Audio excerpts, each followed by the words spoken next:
Olha, olhando para essa pilha de documentos e alertas globais de saúde de 2026 que a gente reuniu para o nosso mergulho de hoje, a primeira reação de qualquer pessoa normal seria aprender a respiração, sabe? Com certeza, o cenário é tenso. É porque a história que dominou os radares na última semana parece ter saído direto da prancheta de um roteirista de Hollywood.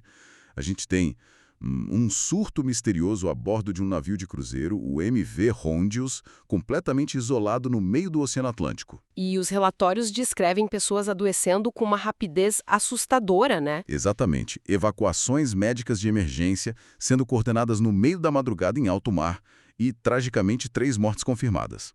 O culpado apontado nas manchetes é o hantavírus. E aí vem o choque de realidade local. Pois é. Enquanto o noticiário internacional ferve com essa tensão no oceano, os jornais aqui no Brasil soltam a seguinte nota. Confirmada a morte por hantavírus no interior de Minas Gerais, além de outros casos isolados pelo país. Bom, o que cria o cenário ideal para um pânico imediato, né? Uma notícia global super assustadora colide com um caso local e a mente humana imediatamente traça uma linha reta entre os dois, assumindo que o apocalipse bateu na nossa porta. E a nossa missão nesta análise profunda de hoje é justamente quebrar essa linha reta. A gente quer servir como um filtro contra o pânico para quem nos ouve. O objetivo é pegar essas fontes aqui na mesa, tipo relatórios do Ministério da Saúde, diretrizes de emergência da USP, alertas de especialistas e cruzar tudo isso. Separar o fato da ficção de forma bem fria. Isso. A missão é entender a engenharia desse vírus, como ele opera na realidade brasileira e o que a ciência está fazendo nos bastidores para desarmar essa ameaça. Se conectarmos isso ao cenário maior, o primeiro passo é trazer a voz da razão que surgiu no meio dessa tempestade toda. A própria Organização Mundial da Saúde, a OMS, já convocou uma coletiva para deixar uma mensagem muito clara. Que isso não é o começo de uma pandemia. Exato. Não tem o menor indicativo de um novo fechamento global. O foco de todo o sistema de saúde neste momento é a informação cirúrgica e a prevenção tática, sabe? Sem espaço para histeria. Certo, vamos desempacotar isso. Porque lendo as declarações da OMS, fica claro que eles não estão declarando uma emergência global porque o hantavírus não é uma coisa só. Ele tem, assinaturas operacionais muito diferentes dependendo de qual região do globo ele ataca. E essa variação é o centro de toda a confusão atual. Olhando em detalhes para o relatório do Cruzeiro, MV Hondius, a OMS confirmou os 8 casos e 3 óbitos. Mas o detalhe que muda o jogo, a peça que explica o pânico lá dentro, é a cepa específica. Ah, os testes genômicos? Sim, eles confirmaram que se trata da variante Andes. Eu vi essa menção nos artigos, mas, assim, como leigo, hantavírus soa como hantavírus. O que faz essa cepa Andes ser tão diferente a ponto de isolarem um navio inteiro? A cepa Andes carrega uma mutação genética que dá a ela uma habilidade única na família dos hantavírus. Ela é a única variante conhecida capaz de ser transmitida diretamente de pessoa para pessoa. Caramba, a única? A única. Todos os outros tipos precisam de um vetor animal para chegar na gente. A Andes, não. Mas olha, essa transmissão interpessoal não é igual a de um resfriado ou sarampo que viaja solto no ar de um supermercado, sabe? Requer mais proximidade, né? Exige um contato físico muito próximo, prolongado, íntimo, geralmente entre parceiros, familiares no mesmo quarto ou médicos que prestam socorro sem o isolamento adequado. Então, a hipótese da OMS para o navio faz total sentido. Eles acreditam que tem um paciente zero. Provavelmente alguém que desceu em terra firme numa excursão rural na Argentina ou no Chile, que são áreas endêmicas dessa cepa, se infectou do jeito tradicional e voltou para o cruzeiro. E de repente estava num ambiente super confinado. Exato. A cepa Andes opera quase como uma fofoca restrita, sabe? Ela precisa de muita intimidade para pular de uma pessoa para outra dentro da cabine. É uma ótima analogia. A transmissão interpessoal é o motor biológico desse surto isolado no mar. Mas quando a gente vira a página e olha para o Boletim do Brasil, a biologia muda radicalmente. Nossa, e como muda? Os números do Ministério da Saúde de 2026 mostram 7 casos espalhados por áreas rurais de Minas Gerais, Rio Grande do Sul, Santa Catarina e Paraná. E o ponto mais fundamental aqui, as autoridades provaram que esses casos não têm a menor conexão com o navio. Nenhuma conexão. A transmissão entre humanos com as cepas que circulam no Brasil é biologicamente impossível. A gente não tem a cepa Andes operando aqui. O que desativa completamente aquele medo de entrar num ônibus lotado ou ir no shopping e pegar antavírus de alguém tossindo. Totalmente.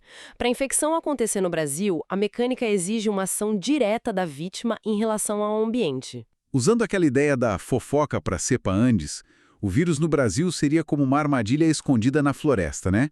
Ela não tem pernas, não vai perseguir ninguém. A pessoa precisa ativamente ir lá e pisar no gatilho.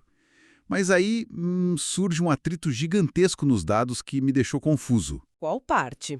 Se a variante brasileira não passa entre as pessoas e exige que o humano invada o território dela, tornando o contágio muito mais difícil, por que a taxa de letalidade nas Américas atinge assustadores 50%? É um número altíssimo, né? Sim. E enquanto isso, na Europa e na Ásia, as taxas ficam entre 1% e 15%. Como uma doença mais difícil de pegar consegue ser tão mais mortal? A resposta está na forma como o vírus ataca o organismo, dependendo da linhagem dele. É uma divisão geográfica brutal nas síndromes. Na Ásia Oriental e na Europa, onde tem milhares de infecções anuais, o vírus causa a febre hemorrágica com síndrome renal, a FHSE. Que ataca os rins. Isso, ela mira os rins e o sistema de coagulação. É super grave, causa hemorragias, mas os protocolos médicos de diálise e controle de sangramento evoluíram muito, o que derrubou a letalidade. Entendi. E aqui nas Américas? A linhagem daqui sofreu mutações diferentes ao longo dos milênios e causa a síndrome cardiopulmonar por hantavirus, a SCPH. Essa versão ignora os rins no primeiro momento e lança um ataque fulminante contra a respiração e o coração. Basicamente um ataque direto à sala de máquinas do corpo. E, já que o problema no Brasil é ambiental e altamente letal, a gente precisa entender onde essas armadilhas estão escondidas e quem está tropeçando nelas. Vamos olhar para os dados históricos do Ministério da Saúde. Desde 1993, tivemos 2.419 casos e 927 mortes. A média anual é de 45 infecções e 15 óbitos, sendo que 2006 foi o ano mais anômalo, com 186 casos. E mapeando isso, o risco mora no Sul, Sudeste e Centro-Oeste. Paraná, Santa Catarina, Rio Grande do Sul, São Paulo, Minas Gerais e o Distrito Federal estão no topo. E o fio condutor não é político, é puramente ecológico. Tem a ver com os biomas da Mata Atlântica e do Cerrado. Exato. E o perfil demográfico de quem contrai a doença é um farol de alerta. 76% dos infectados são homens, a esmagadora maioria entre 20 e 49 anos. E 81% na zona rural, com mais de 70% trabalhando direto na agropecuária. E isso me levanta uma dúvida. É azar genético desses homens jovens? Ou estamos falando de um risco estritamente ocupacional? O que exatamente eles estão fazendo para dar de cara com o vírus? O que é fascinante aqui é a interação entre as práticas agrícolas e a biologia. É um risco puramente ocupacional. O foco são os roedores silvestres. E detalhe, não é o rato de esgoto comum das cidades. São ratos do campo específicos. Aqueles que vivem no meio do mato mesmo. Sim, e a biologia deles é impressionante. Esses animais carregam o antavírus a vida toda, mas não ficam doentes. Teve uma adaptação evolutiva, uma convivência pacífica de milhares de anos. Então o roedor é tipo um hospedeiro VIP. Ele abriga o vírus, não paga aluguel com a própria saúde, e o vírus ganha um transporte grátis para se espalhar. Perfeito. O roedor excreta o vírus diariamente pela urina, fezes e saliva.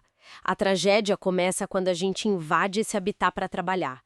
Desmatamento, aragem de terra ou o pior cenário, limpar galpões, paióis e celeiros fechados. Que viram hotéis de luxo para os roedores? Isso, o ser humano entra como intruso. O vírus nem que é humano, nós somos o que chamam de hospedeiro acidental. Tá, mas peraí, se a gente não é o alvo e não tem o risco de levar uma mordida desses ratos no trabalho, como o vírus cruza a barreira e invade o nosso corpo tão fácil? Física das partículas. Não precisa de contato direto. As fezes e urina secam no chão do galpão. Com o calor vira uma poeira orgânica contaminada. Aí o trabalhador entra com uma vassoura seca e começa a varrer. Nossa, ele levanta a poeira toda. E aerosólize o ambiente. A poeira sobe em nuvens microscópicas, carreando o vírus direto para as vias respiratórias profundas. É inalação pura, o que é sorrateiro, porque a pessoa respira a poeira e acha que foi um dia normal, E a partir daí começa a contar um relógio oculto, né? O período de incubação é bizarramente longo. Pode levar de 1 a 5 semanas até 60 dias para os sintomas aparecerem. Tempo suficiente para a pessoa esquecer que limpou o galpão. Exato. E quando a doença aparece, ela age como um cavalo de Troia. Os primeiros dias são febre, dor de cabeça, dor no corpo e náusea. Sintomas super disfarçados. Essa é a fase oligossintomática. O problema na triagem é que parece qualquer outra infecção urbana. E é aqui que a coisa fica realmente interessante. Um médico num pronto-socorro lotado vai olhar isso e pensar em gripe forte, dengue, leptospirose. Hantavírus nem passa pela cabeça. O que deixa a janela de ação minúscula. Porque na versão das Américas, a transição da fase gripe para o colapso é violenta. A febre vira uma falta de ar desesperadora de uma hora para outra. E a razão física é a tempestade de citocinas. O sistema imune entra em pânico, né? Pânico total. Ele vê a invasão nos pulmões e dispara uma inflamação tão absurda que destrói o próprio corpo. O alvo principal é o endotélio, a camada interna dos vasos sanguíneos. E aí os vasos começam a vazar? Como uma mangueira esburacada. O plasma sanguíneo vaza para dentro dos alvéolos pulmonares. O paciente começa a se afogar nos próprios fluidos corporais, desenvolvendo a SARA, a síndrome da angústia respiratória aguda. E com o líquido vazando, a pressão despenca e o coração não tem o que bombear. Entra em choque cardiogênico. E aqui a minha lógica de leigo errou rude. Eu pensaria, bota litro de solo para subir a pressão. Mas lendo a revista do Hospital das Clínicas da USP, fazer isso é uma sentença de morte. É o erro mais fatal no pronto-socorro. Se injetar fluido rápido, a água não fica nos vasos. Vaza pelos furos e inunda o pulmão mais rápido ainda. O balanço hídrico tem que ser mantido implacavelmente próximo de zero. O equilíbrio aterrorizante. Isso levanta uma questão importante sobre o manejo clínico. Tem que usar drogas vasoativas poderosas, tipo noradrenalina, para contrair os vasos e garantir a oxigenação com ventilação mecânica o quanto antes. O raio-x vai mostrar o pulmão cheio de líquido e o hemograma grita infecção. Mas tudo isso só funciona se lá na triagem alguém perguntar sobre viagem ou trabalho em área rural. Um único detalhe da conversa define a vida ou a morte. Até porque a USP deixa claro que não tem antiviral. Tentaram a ribavirina, mas não funciona para as cepas daqui. Então a UTI não luta contra o vírus, ela só sustenta a vida enquanto o próprio corpo do paciente tenta tapar os buracos capilares. Como não tem remédio milagroso, a prevenção é o nosso único escudo real. E felizmente a prevenção prática que os infectologistas e o Ministério da Saúde indicam não exige traje espacial, sabe?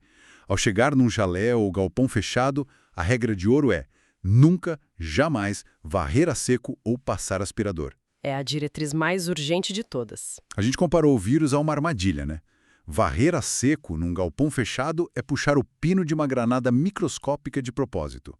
Como é que desarma isso, então? O primeiro passo é alterar o ambiente. Abrir todas as portas e janelas e ficar do lado de fora por pelo menos 30 minutos. Deixa o vento diluir os aerossóis. O segundo passo é química e umidade. Água sanitária. Uma parte de água sanitária para 9 de água comum.